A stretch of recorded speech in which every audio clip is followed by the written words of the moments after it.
Coming up on Valley News Live, a shelter in Grand Forks is on a mission to $1 million. We'll tell you how they're raising awareness. Plus, a long-living First Lady passed away today. We'll tell you about her legacy that she's leaving behind. And you've heard of the Liberty Bell, but tonight we'll tell you about Liberty and Bell and their journey from Minnesota to the White House. All that and more straight ahead. Valley News Live at 10 starts right now. This is Valley News Live at 10. Good evening and thanks for joining us. I'm Reed Gregory. And I'm Zoe Jones. Volunteers and team members are getting creative and bringing awareness at the Circle of Friends Adoption Center in Grand Forks this weekend in an attempt to raise $1 million. We went to the Adoption Center today to speak with the team about their mission. It's to build awareness that we don't want animals outside. It's not necessarily ideal camping weather in Grand Forks in late November.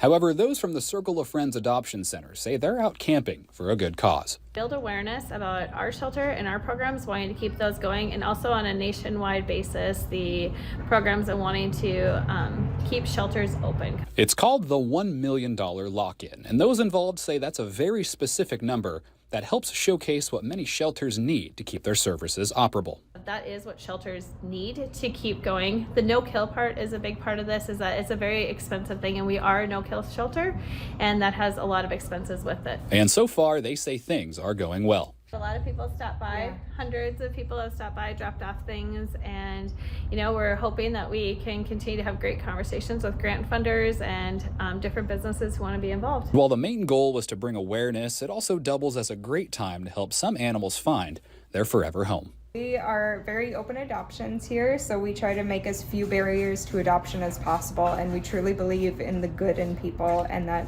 people are here to help us help animals. Now they're also doing a silent auction. We have a link on our website where you can donate to their campaign or view the items in the auction. Just click on this story. Switching gears, the temperatures are starting to drop again. Let's send things over to First Alert Storm Team's Shelby Ebertowski for a look at that forecast. Shelby?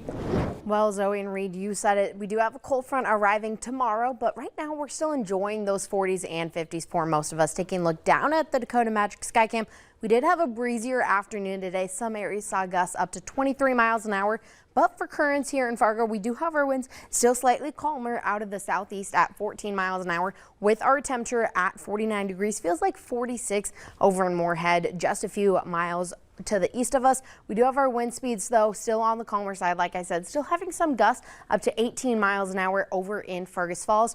But most of our temperatures are still in those 40s and 30s. We are having that freezing line, though, just getting closer and closer. That's that line just to the west of Minot. That's going to arrive just over our neck of the woods tomorrow afternoon due to that cold front. But right now, we're enjoying these warmer temperatures. 11 degrees warmer here in Fargo, just from what we were 24 hours ago. 12 degrees warmer in Grand Forks, and even 12 in Siston and 14 down in Aberdeen. But like I said, guys, we have that cold front arriving tomorrow. That's going to give us a little bit of a cooler Thanksgiving, but I'll have that planner for you coming up here. Thank you, Shelby.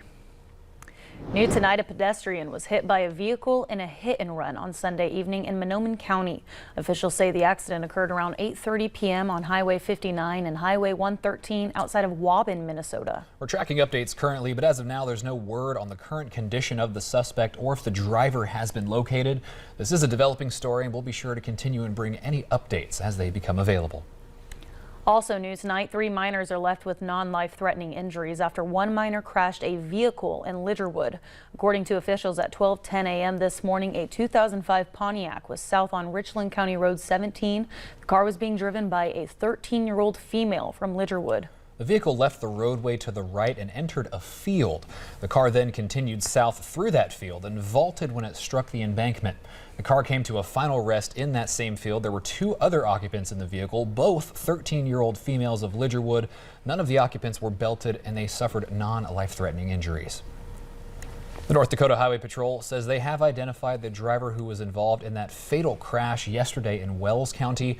She was identified as 68-year-old Sean Canellis of Heimdall, North Dakota. The crash occurred around 7:40 a.m. yesterday morning. Canellis was traveling eastbound on 28th Street when she lost control of her vehicle. The vehicle then entered the south ditch and rolled. She was not wearing her seatbelt and no airbags were deployed. Former First Lady Rosalynn Carter died today at her home in Plains, Georgia. The 96-year-old was married to the 39th President Jimmy Carter for 77 years. The Carter Center released a statement from the former president that said, in part, "Rosalynn was my equal partner in everything I ever accomplished. She gave me wise guidance and encouragement when I needed it. As long as Rosalynn was in the world, I always knew somebody loved and supported me." Just days ago, the Carter Center announced Mrs. Carter had entered hospice care. She'd been battling dementia. Former President Carter, who is 99 years old, is also currently under hospice care. Ms. Carter served as First Lady in the years 1977 to 1981. She was an advocate for mental health and became the first First Lady to maintain an office in the East Wing of the White House. Jimmy Carter is the longest-lived U.S. president. Rosalynn Carter was the second longest-lived of the nation's First Ladies, trailing only Bess Truman, who died at age 97. Well, new polling shows President Biden is facing a near historic deficit in his re-election bid. That's if he faces off against former President Donald Trump next year.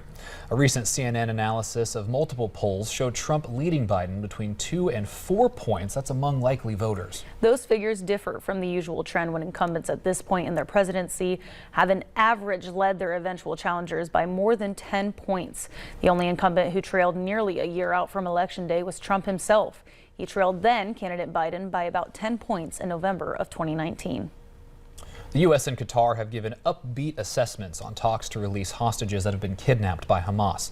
The White House says negotiations have been ongoing and around the clock, but there have been some areas of disagreement, and those have narrowed. The news comes after a blast rocked a UN school that was used as a shelter in northern Gaza. The exact number of deaths is not known, but video shows dozens of bodies. Rick Damagella has the latest. Talks have intensified recently for the release of hostages being held by Hamas. The White House says officials have been working around the clock to secure their release. What I can say about this at this time is we think that we are closer than we have been perhaps at any point since these negotiations began weeks ago. Hamas abducted about 240 people, including some Americans, during the October 7 attacks, according to Israeli officials, though official accounts have varied as intelligence in Gaza develops. I really believe that it's time for the Israeli government and the United States government to work out a fair deal to bring some of these hostages home. Pressure is growing on Israeli Prime Minister Benjamin Netanyahu to reach a deal for their safe return. Qatar has been acting as a mediator between Israel, Hamas, and the United States. There are areas of difference and disagreement that have been narrowed, if not closed out entirely. Family members have grown impatient as they worry about their loved ones being held. For me, yeah, of course I'm frustrated. I want to see them home now. And the war continues to rage in Gaza. On Saturday, a blast occurred at a United Nations-run school being used as a shelter in Gaza. It is unknown what caused the blast, and Israel says an investigation is underway. We're also in touch with the Israelis to try to find out what they know about what happened. Is that if harm was done to innocent civilians sheltering at a UN site, that would be totally unacceptable. I'm Rick Damagella reporting.